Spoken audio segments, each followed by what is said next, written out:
नमस्कार. न्यूज मराठी 24/7च्या बातमी गावाकडची मध्ये आपल्या सर्वांचं स्वागत. पारंपरिक पेंचक सिलेट स्पर्धेत महाराष्ट्राच्या खेळाडूंनी दमदार कामगिरी करत पदकांची लय कायम ठेवली आहे. तिसऱ्या दिवशीही राज्याच्या खेळाडूंनी उत्कृष्ट प्रदर्शन करत प्रतिस्पर्ध्यांवर मात केली. 50 ते 55 किलो वजनी गटात महाराष्ट्राच्या खेळाडूने एकतर्फी विजय मिळवत सुवर्ण पदक पटकावले. प्रभावी खेळ आणि अचूक तंत्राच्या जोरावर प्रतिस्पर्ध्याला मोठ्या फरकाने पराभूत करत हा विजय नोंदवण्यात आला. याशिवाय इतर गटांमध्ये महाराष्ट्राच्या खेळाडूंनी उत्कृष्ट समन्वय आणि कौशल्य दाखवत पदकांची कमाई सुरू ठेवली आहे. सातत्यपूर्ण कामगिरीमुळे राज्याच्या क्रीडा क्षेत्रात अभिमानाची भर पडत आहे. दरम्यान महाराष्ट्राच्या या कामगिरीमुळे आगामी दिवसांतही पदकांची अपेक्षा वाढली असून खेळाडूंकडून आणखी दमदार प्रदर्शनाची अपेक्षा व्यक्त केली जात आहे. रायगड जिल्हा परिषदेचे नवनिर्वाचित कृषी सभापती वैकुंठ पाटील यांनी पहिल्याच आढावा बैठकीत अधिकाऱ्यांची झाडाझडती घेतली. शासनाच्या कृषी योजना प्रभावीपणे शेतकऱ्यांपर्यंत पोहोचल्या पाहिजेत, अन्यथा हलगर्जीपणा करणाऱ्यांवर कारवाई केली जाईल असा इशारा त्यांनी दिला. जिल्ह्यातील विविध कृषी योजनांची अंमलबजावणी, निधीचा वापर आणि शेतकऱ्यांना मिळणाऱ्या लाभांचा सविस्तर आढावा यावेळी घेण्यात आला. यावेळी अधिकाऱ्यांनी केवळ कार्यालयापुरते मर्यादित न राहता प्रत्यक्ष फील्डवर जाऊन काम करण्याच्या सूचना पाटील यांनी दिल्या. तसेच शेतकऱ्यांना योजनांची माहिती मिळावी आणि त्यांचा सहभाग वाढावा यासाठी तालुका स्तरावर कृषी मेळावे आयोजित करण्याबाबतही बैठकीत चर्चा करण्यात आली. दरम्यान या बैठकीमुळे जिल्ह्यातील कृषी विभागाच्या कामकाजाला गती मिळण्याची अपेक्षा व्यक्त केली जात आहे. हे शेतकरी मेळावे या ठिकाणी आयोजित करण्यात येणार आहेत. गेल्या 3 वर्षापासून जे काही शेतकरी पुरस्कार जे आहेत ते पुरस्कार थांबले गेले आहेत. त्याचबरोबर लाभार्थींना ज्या ज्या गोष्टी दिल्या गेल्या आहेत, मग त्या ठिकाणी ट्रॅक्टर असतील, टुल्लू पंप असतील, अनेक त्या योजना असतील, त्या योजनांचं त्या ठिकाणी वाटप, योजनाच्या लाभार्थींना त्या ठिकाणी वाटप होणार आहे. त्या कृषी मेळाव्याच्या माध्यमातून आपल्याला सरकारकडनं आलेल्या मदतीचं पूर्णपणे प्रबोधन होणार आहे. कृषी खात्याच्या माध्यमातून ज्या काही सवलती असतील त्या शेतकऱ्या मिळण्यासाठी काय काय त्या ठिकाणी अर्ज करावे लागतात किंवा कागदपत्र द्यायला लागतात, यांचा सगळ्यांचा पूर्णपणे सारांश त्या मेळाव्यामध्ये असणार आहे. रायगड जिल्ह्यातील पेण तालुक्यात पशुसंवर्धन विभागाला मोठी चालना मिळाली असून विविध प्रकल्पांसाठी सुमारे 5 कोटी रुपयांचा निधी मंजूर करण्यात आला आहे. ही माहिती जिल्हा कृषी व पशुसंवर्धन समिती सभापती वैकुंठ पाटील यांनी पत्रकार परिषदेत दिली. कोकण विभागासाठी भ्रूण प्रत्यारोपण प्रयोगशाळा उभारणीसाठी 1 कोटी रुपयांचा निधी मंजूर करण्यात आला असून या सुविधेचा लाभ रायगडसह ठाणे, पालघर, रत्नागिरी आणि सिंधुदुर्ग जिल्ह्यांना होणार आहे. तसेच पेण तालुका पशुवैद्यकीय रुग्णालयाच्या इमारतीसाठी सुमारे 2.5 कोटी रुपयांची तरतूद करण्यात आली असून लवकरच बांधकाम सुरू होणार आहे. याशिवाय कृत्रिम रेतन नियंत्रण कार्यालयासाठी 1.26 कोटी आणि कुक्कुट प्रकल्पाच्या दुरुस्तीसाठी निधी मंजूर करण्यात आला आहे.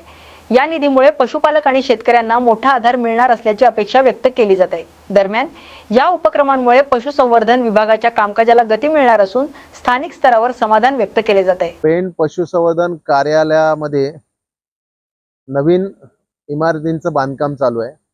आज या खात्याला जवळपास 5 कोटी रुपयाचा निधी उपलब्ध झाला आहे.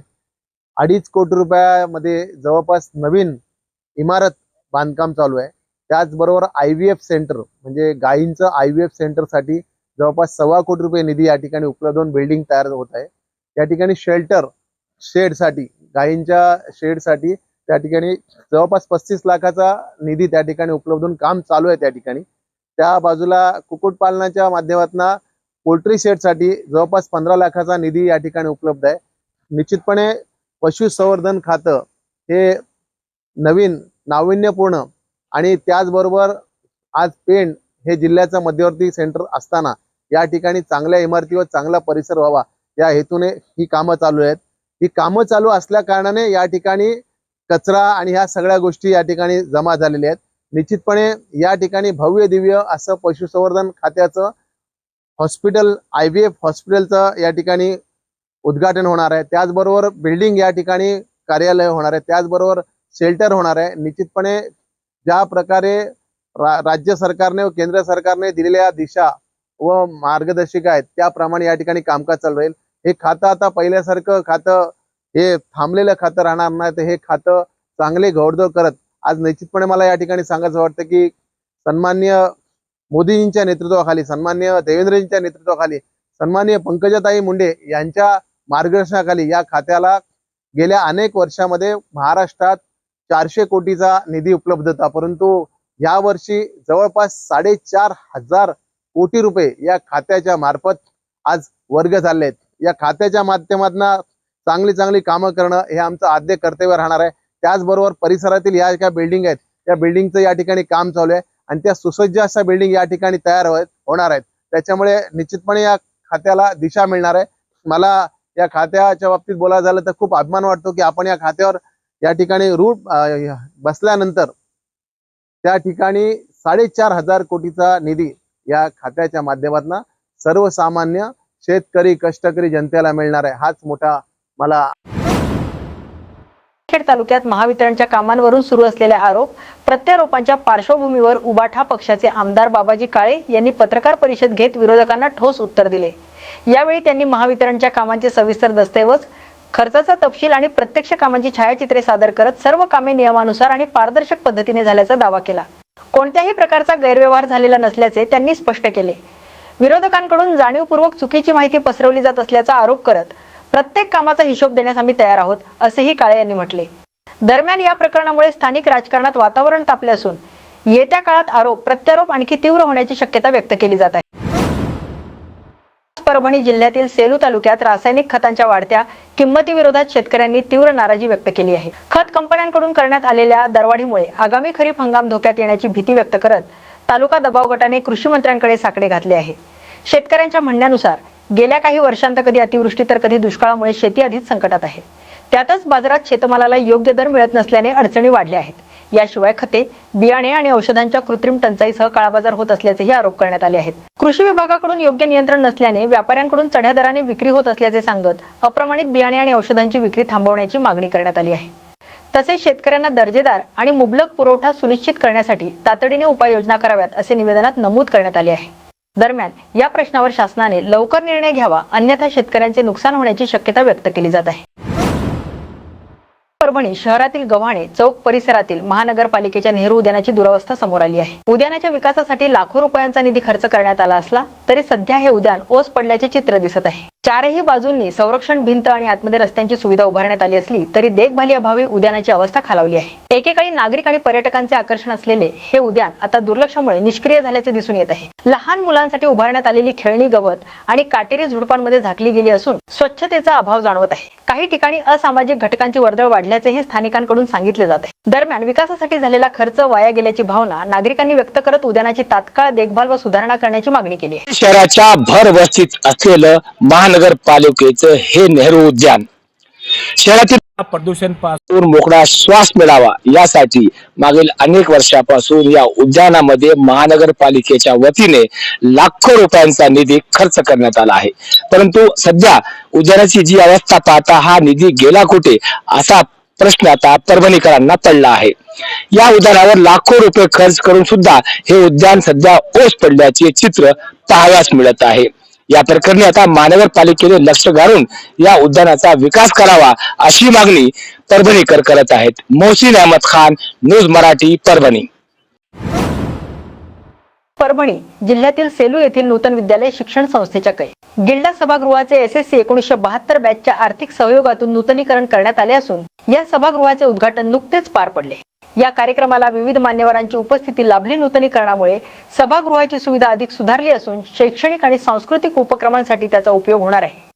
कार्यक्रमाचे अध्यक्षपद मान्यवरांनी भूषवले होते, तर माजी विद्यार्थ्यांच्या पुढाकारामुळे हे काम पूर्णत्वास गेले असल्याचे यावेळी सांगण्यात आले. दरम्यान या उपक्रमामुळे माजी विद्यार्थी आणि संस्थेमधील संबंध अधिक दृढ झाल्याची भावना व्यक्त करण्यात आली. धुळे जिल्हा दौऱ्यावर आलेल्या भाजप नेते किरीट सोमय्या यांनी बोगस मतदारांच्या मुद्द्यावर गंभीर आरोप करत कारवाईची मागणी केली आहे. शहरात आयोजित बैठकीनंतर त्यांनी पत्रकार परिषद घेत आपली भूमिका मांडली. SCR प्रक्रियेचा दुरुपयोग करून काही मतदारसंघात मतदारसंख्या अनियमितपणे वाढवल्याचा आरोप त्यांनी केला. काही ठिकाणी मतदारसंख्येत मोठी वाढ झाल्याचा दावा करत याबाबत तपास करण्याची मागणी त्यांनी केली आहे. या संदर्भात संबंधित यंत्रणांकडे तक्रार दाखल केली जाणार असल्याचेही त्यांनी स्पष्ट केले. दरम्यान या आरोपांमुळे राजकीय वर्तुळात चर्चा सुरू झाली असून प्रशासन आणि निवडणूक यंत्रणा यावर काय भूमिका घेते याकडे लक्ष लागले आहे. धुलिया में और मालेगांव दोनों जगह 22,000 मतदाताओं के नाम है. उनके प्रूफ, उनकी सूची दोनों जिलाधिकारी को देने की व्यवस्था दी है. दोनों जगह के अधिकारी ने हमें आश्वस्त किया है कि वो अपने क्षेत्र में और एक दूसरे से चर्चा करके चुनाव आयोग से बात करके ये 22,000 नाम एक ही जगह रहे ऐसा प्रयास करेंगे. पश्चिम बंगाल में जो मतदान का बढ़ा हुआ प्रमाण दिखाई दे रहा है, उसका कारण है चुनाव आयोग ने मतदाता सूची में शुद्ध की शुद्धिकरण किया। मैं चुनाव आयोग को धन्यवाद देता हूं। इसी प्रकार से महाराष्ट्र में 50 लाख घुसपैठिए बांग्लादेशी मुस्लिम और अनेक मुस्लिम ने दो दो जगह नाम रखे हैं। इन 50 लाख लोगों के नाम यहाँ की मतदाता सूची से हटे, ऐसी मांग मैंने चुनाव आयोग से की है। महाराष्ट्र में लगभग 50 विधानसभा 288 में से ऐसी है कि जहां पर गए 15-20 वर्ष में मतदाता दुगुना या 3 टाइम हो गया है। धुलिया में 40,000 था, आज 1,15,000 हो गया। मुंब्रा में 1 लाख था, अभी 3 लाख हो गया। तो हमारा यह प्रयास है कि जो नैसर्गिक वृद्धि ये अधिकाधिक 15 से 20% होनी चाहिए। हिंदू के मतदाता 15 से 20% बढ़े तो ये 50 विधानसभा क्षेत्र में महाराष्ट्र बीजेपी स्पेशल। बुलढाण्यात शिवसेना आमदार संजय गायकवाड यांच्या कथित वक्तव्याच्या प्रकरणावर कारवाईबाबत निर्णय मुख्यमंत्री एकनाथ शिंदे घेतील अशी प्रतिक्रिया भाजप प्रदेशाध्यक्ष रवींद्र चव्हाण यांनी दिली आहे। एका पुस्तकाच्या संदर्भात गायकवाड यांचा ऑडिओ क्लिप व्हायरल झाल्यानंतर या प्रकरणाची चर्चा सुरू झाली आहे। याबाबत विचारले असता चव्हाण यांनी मोजक्या शब्दांत प्रतिक्रिया देत पुढील निर्णय मुख्यमंत्री घेतील असे स्पष्ट केले। दरम्यान शेगाव येथे आयोजित पक्षाच्या प्रशिक्षण कार्यशाळेसाठी आलेल्या चव्हाण यांनी आगामी काळात भाजपमध्ये प्रशिक्षण उपक्रमांना अधिक गती दिली जाणार असल्याचेही सांगितले। या प्रसंगी आमदार आणि पक्षाचे पदाधिकारी मोठ्या संख्येने उपस्थित होते। खरं तर आपल्याला माहिती आहे की संपूर्ण देशभरामध्ये भारतीय जनता पार्टीचे अभ्यास वर्ग हे सुरू आहेत। विदर्भामध्ये सर्व मंडळामध्ये अभ्यास वर्ग पूर्ण झालेले आहेत आणि त्यामुळे येणाऱ्या काळामध्ये 1 मे ते येणारा संपूर्ण मे महिना हे जिल्ह्याचे असणारे 19 जिल्हे आहेत। त्या जिल्ह्यामध्ये अभ्यास वर्ग हे निवासी असावेत आणि ते निवासी अभ्यास वर्ग पूर्ण करण्याचे कसे करायचे आहेत, त्यामध्ये विषय कोणते असावेत, 12 वेगवेगळ्या विषयांवरती यामध्ये जे प्रशिक्षित असे वक्ते हे त्याच ठिकाणी येतील। त्यामुळे वर्गांची रचना ही आपण सर्वांनी करायची आहे। त्या संदर्भातला आज हा इथे ही कार्यशाळा होती। शिवसेनेचे बुलढाण्याचे आमदार संजय गायकवाड यांनी 2 दिवसापूर्वी शिवाजी कोण होता या पुस्तकाच्या प्रकाशकांना फोनवरून धमकी दिली आणि याआधीसुद्धा त्यांनी विरोधात असताना मुख्यमंत्री देवेंद्र फडणवीस यांच्याबद्दल अपशब्द काढले होते। एकंदरीत त्यांच्या राजकीय कारकिर्दीबद्दल काय सांगाल आणि मुख्यमंत्री देवेंद्र फडणवीस त्यांच्यावरती कारवाई करतील? एक गोष्ट लक्षात घेतली पाहिजे, या संदर्भात एकनाथ शिंदेंशी चर्चा होईल आणि एकनाथ शिंदे त्यांच्यावरती जे काही करायला हवं ते नक्की करतील। धुळे शहरात महिला आरक्षणाच्या मुद्द्यावरून राजकीय वातावरण तापले असून भाजपच्या माजी खासदार हिना गावित यांनी विरोधकांवर टीका केली। हे नारी शक्ती वंदन विधेयकाला विरोध करून महिलांच्या प्रगतीत अडथळा आणण्याचा प्रयत्न होत असल्याचा आरोप त्यांनी केला। भाजप जिल्हा कार्यालयात आयोजित पत्रकार परिषदेत बोलताना त्यांनी या विधेयकाचे महत्त्व अधोरेखित करत महिलांच्या राजकीय सक्षमीकरणासाठी हे ऐतिहासिक पाऊल असल्याचे सांगितले। तसेच अनेक वर्षे सत्तेत राहूनही महिलांसाठी ठोस निर्णय न घेणारे विरोधक आता या मुद्द्यावर राजकारण करत असल्याची टीकाही त्यांनी केली। दरम्यान महिला सशक्तीकरणासाठी भाजपने सातत्याने प्रयत्न केले असून पुढेही ते सुरू राहतील असा विश्वास त्यांनी व्यक्त केला। 17 एप्रिल रोजी लोकसभेमध्ये महिला आरक्षणाच्या संदर्भात केंद्र सरकारने विधेयक 131 घटना दुरुस्ती विधेयक हे आणलं होतं। या विधेयकामुळे 33% महिला आरक्षण हे लोकसभेमध्ये आणि विधानसभेमध्ये देण्यासाठीचं हे विधेयक होतं आणि केंद्र सरकारने भारतीय जनता पार्टीच्या केंद्रातल्या सरकारने नेहमीच महिलांच्या हिताचं महिला सक्षमीकरणाचं काम आदरणीय मोदीजींच्या नेतृत्वात यापूर्वी सुद्धा केलेलं आहे आणि त्याचाच भाग म्हणून हे देखील विधेयक महिलांना आरक्षण लोकसभेत आणि विधानसभेत जे आजपर्यंत मिळालेलं नाही ते देण्यासाठीचं हे आरक्षणचं बिल हे आणलं होतं।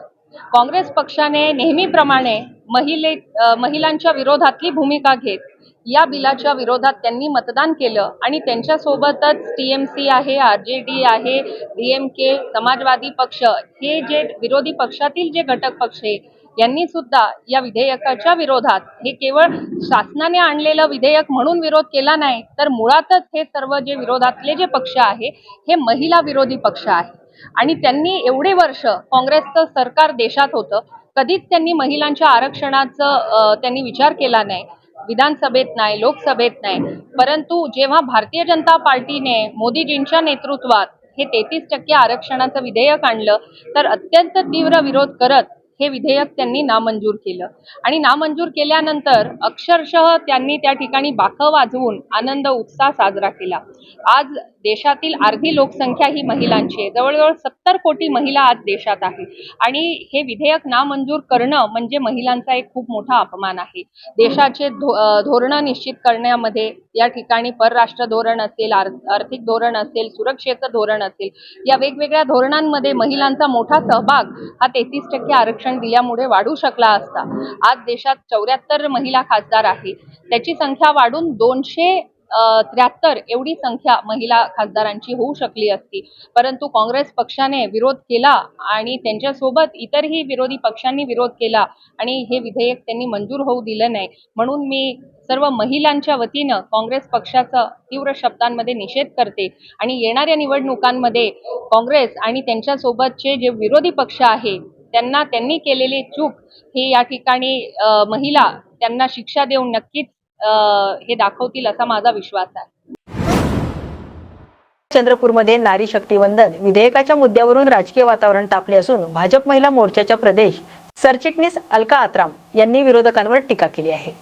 पत्रकार परिषदेत बोलताना त्यांनी विरोधकांनी या विधेयकाला विरोध करून महिलांच्या प्रतिनिधित्वाला धक्का दिल्याचा आरोप केला. हे विधेयक मंजूर झाले असते तर लोकसभा आणि विधानसभेत महिलांचे प्रतिनिधित्व मोठ्या प्रमाणात वाढले असते असे त्यांनी नमूद केले. तसेच काँग्रेससह आघाडीतील पक्षांवर दुटप्पी भूमिका घेतल्याचा आरोप करत महिलांच्या हक्कांबाबत स्पष्ट भूमिका घेण्याची गरज असल्याचे त्यांनी सांगितले. दरम्यान या मुद्द्यावरून राजकीय आरोप प्रत्यारोप सुरू असून महिला आरक्षणाचा प्रश्न पुन्हा चर्चेत आला आहे. आज भारतीय जनता पार्टी महिला मोर्चा चंद्रपूरच्या वतीने आज आम्ही इथे प्रेस कॉन्फरन्स घेत आहोत आणि ही प्रेस कॉन्फरन्स आदरणीय देशाचे पंतप्रधान नरेंद्रजी मोदी यांनी महिलांना सशक्त आणि बळकट करण्यासाठी नारी शक्ती वंदन अधिनियम कायदा हा संसदेत 16 आणि 17 तारखेला चर्चेसाठी आणला होता आणि हा 2023 मध्ये सुद्धा सर्व सहमतीने मंजूर झाला होता. तेव्हा त्यांना माहिती होतं की डिलिमिटेशन, परिसीमन आणि जे दोन त्याच्यासोबतचे अधिनियम होते ते लागू करूनच हे करायचं आहे. पण आता त्यांच्या जेव्हा लक्षात आलं की आता यांच्याकडे बहुमत नाही आणि त्यांचा पाय फिरवला त्यांनी आणि त्यांनी ते नामंजूर केलं. नामंजूर करून त्यांनी जो जल्लोष केला तो जल्लोष कशासाठी केला हे आम्हाला समजत नाहीये. कारण हा जर कायदा मंजूर झाला असता तर या देशातील 50% महिलांना त्यामध्ये आपलं प्रतिनिधित्व करण्याची संधी मिळाली असती आणि सर्वसामान्य कुटुंबातील महिलांना सुद्धा एक संधी मिळाली असती आणि त्या तिकडे जाऊन आपल्या प्रश्न मांडल्या असत्या, आपल्या हक्कासाठी उभ्या राहिल्या असत्या, लढल्या असत्या. कारण महिला ही अशी आहे की ती सर्वांचा विचार करून निर्णय घेते आणि संसदेत सुद्धा तिचा आवाज बुलंद झाला असता. पण काँग्रेसला किंवा त्यांच्या सहकारी मित्राला हे नको आहे आणि म्हणून येणाऱ्या काळात त्यांची जागा महिला त्यांना दाखवून देतील आणि महिला त्यांना कधीच माफ करणार नाही की तो त्यांनी जल्लोष केला तो अश्रूच्या स्वरूपात या सगळ्या महिला त्यांना वापस करतील.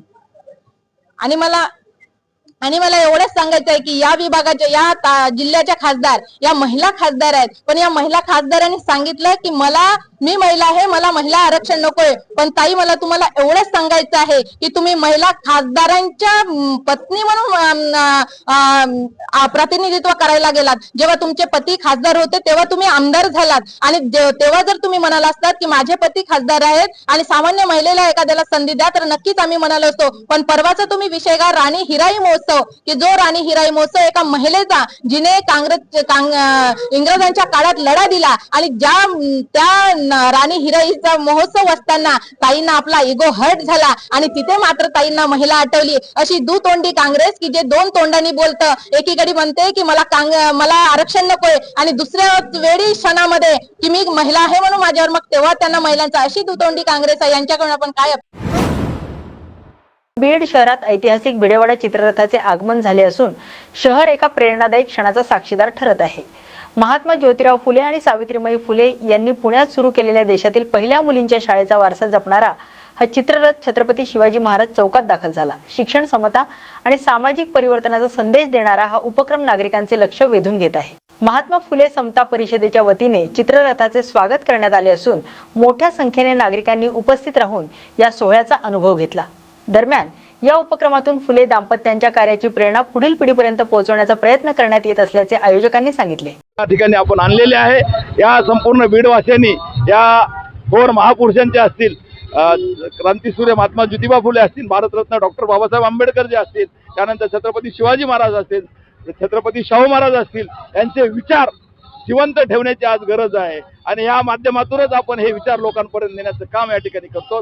म्हणून हा रथ आज दिवसभर बीड शहरामध्ये फिरणार आहे आणि संध्याकाळी 6 वाजता महात्मा फुलेंच्या पुतळ्याजवळ त्या ठिकाणी सुद्धा पाहण्याची व्यवस्था केलेली आहे. म्हणून सगळ्या जनतेने या ठिकाणी येऊन हा रथ पाहावा असे या ठिकाणी आपण. बातमी गावाकडची या बातमीपत्रात आपण येथेच थांबतोय. अशाच नव्या आणि ताज्या बातम्यांसाठी पाहत राहा न्यूज मराठी 24/7. नवा भारत, नवा विचार.